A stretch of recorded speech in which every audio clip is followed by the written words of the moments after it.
How to find your broker on MT4. So first thing first, let's open the MetaTrader 4 app, and now you can see there is settings option at the bottom right corner of this section. So just tap on it and you can see there is a new account at very first.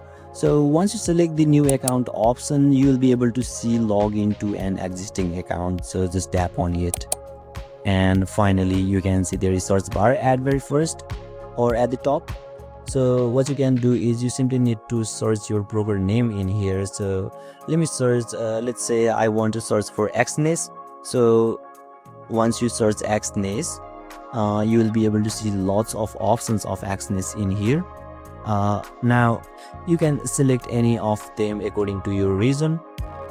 So let me choose very first one, and now you can see it is asking us for our login ID and our password as well. So once you complete your credentials, simply tap on sign in and you will be able to log in successfully.